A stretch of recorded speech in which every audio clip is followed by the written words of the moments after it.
गुरु ब्रह्मा गुरु विष्णु गुरु देवो महेश्वरा गुरु साक्षात परम ब्रह्म तस्मै श्री गुरुवे नमः। अर्थात गुरु ही ब्रह्मा है, गुरु ही विष्णु है और गुरु ही भगवान शंकर है। गुरु ही साक्षात परम ब्रह्म है। आज आषाढ़ मास की पूर्णिमा तिथि है। इस तिथि पर गुरु पूर्णिमा का पावन पर्व मनाया जाता है। हमारे हिंदू धर्म में ज्ञान, प्रेरणा और मार्गदर्शन के लिए गुरु पूर्णिमा का बहुत महत्व है। गुरु वे होते हैं जो अंधकार में प्रकाश लाते हैं, अज्ञानता को दूर करते हैं और हमें जीवन का सही मार्ग दिखाते हैं। गुरु पूर्णिमा को व्यास पूर्णिमा और वेद पूर्णिमा के नाम से भी जाना जाता है। यह पर्व हर साल आषाढ़ मास की पूर्णिमा तिथि को मनाया जाता है।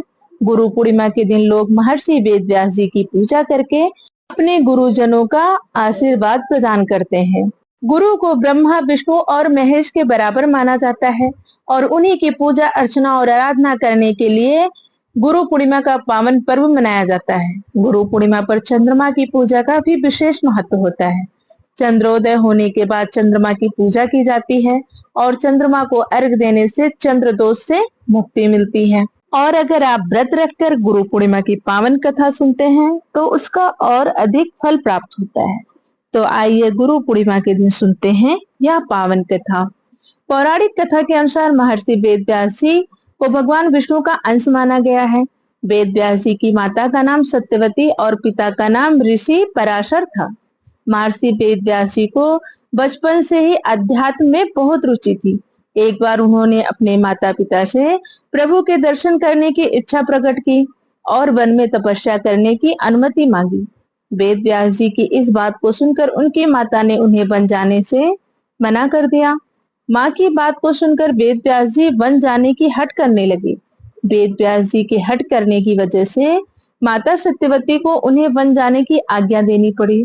जब वेद व्यास जी वन की ओर जा रहे थे तब उनकी माता ने उनसे कहा कि जब तुम्हें अपने घर की याद आए तो तुम वापस आ जाना।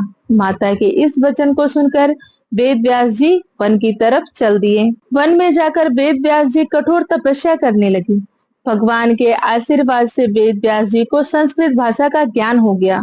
इसके बाद उन्होंने वेद, महाभारत, 18 पुराणों एवं ब्रह्मा सूत्र की रचना की। लोगों को वेदों के ज्ञान देने की वजह से आज भी इन्हें गुरु पूर्णिमा के दिन प्रथम गुरु के रूप में याद किया जाता है। महर्षि अगस्त जी के शिष्य सुतीक्ष्ण गुरु आश्रम में रहकर अध्ययन करते थे।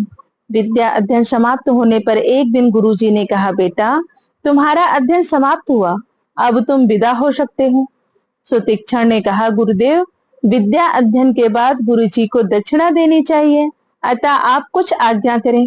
गुरु बोले, बेटा तुमने मेरी बहुत सेवा की है, सेवा से बढ़कर कोई और गुरु दक्षिणा नहीं होती, अतः जाओ सुखपूर्वक रहो।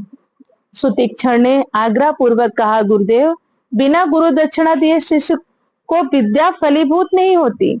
सेवा तो मेरा धर्म ही है, आप किसी अत्यंत प्रिय वस्तु के लिए आज्ञा अवश्य करें। गुरु जी ने देखा कि सुदृढ़ निष्ठावान शिष्य मिला है तो हो जाए कुछ कसौटी। गुरु जी ने कहा, अच्छा देना ही चाहते हो तो गुरु दक्षिणा में सीताराम जी को साक्षात ला दो। सुतीक्ष्ण गुरु जी के चरणों में प्रणाम करके जंगल की ओर चल दिया। जंगल में जाकर घोर तपस्या करने लगा। वह पूरे मन एवं हृदय से गुरु मंत्र का जप और भगवान नाम के कीर्तन एवं ध्यान में तल्लीन हो गया, यानी ध्यान मग्न हो गया। जैसे जैसे समय बीतता गया सुतीक्ष्ण के धैर्य, क्षमता और गुरु वचन की प्रतिष्ठा और अडिगता से बढ़ोतरी होती गई। कुछ समय पश्चात भगवान माँ सीता सहित वहां पहुंचे जहां सुतीक्ष्ण ध्यान में मग्न बैठा था। प्रभु ने आकर उसके शरीर को हिलाया डुलाया पर उसे कोई होश नहीं था। तब राम जी ने उसके हृदय में अपना चतुर्भुजी रूप दिखाया तो उसने झट से आंखें खोल दी और श्री राम को दंडवत प्रणाम किया। भगवान श्री राम जी ने उसे अविरल भक्ति का वरदान प्रदान किया। सुतीक्ष्ण गुरु जी को गुरु दक्षिणा देने हेतु सीताराम जी को लेकर गुरु आश्रम की ओर निकल पड़ा। महर्षि अगस्त के आश्रम में जाकर श्री राम जी एवं सीता माता उनकी आज्ञा की प्रतीक्षा में बाहर खड़े हो गए, परंतु सुतीक्ष्ण को तो आज्ञा लेनी ही नहीं थी। उसने तुरंत अंदर जाकर गुरु के चरणों में साष्टांग दंडवत करके सरल विनम्र भाव से कहा, गुरुदेव, मैं गुरु दक्षिणा देने आया हूँ। सीताराम जी द्वार पर खड़े हैं, आपकी आज्ञा की प्रतीक्षा कर रहे हैं। अगस्त जी का हृदय शिष्य के प्रति परस पड़ा।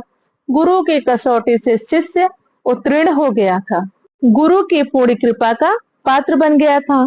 उन्होंने शिष्य को गले लगाया और पूर्ण गुरु कृपा का अपना अमृत कुंभ शिष्य के हृदय में उड़ेल दिया। अगस्त जी सुतीक्षण को साथ लेकर बाहर आए और श्री रामचंद्र जी व सीता माता का स्वागत पूजन किया।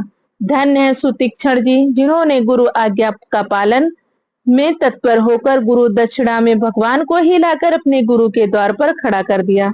जो दृढ़ता, तत्परता और ईमानदारी से गुरु की आज्ञा के पालन में लग जाता है, उसके लिए प्रकृति भी अनुकूल बन जाती है और तो और भगवान भी उसके संकल्प को पूरा करने में सहयोग देते हैं।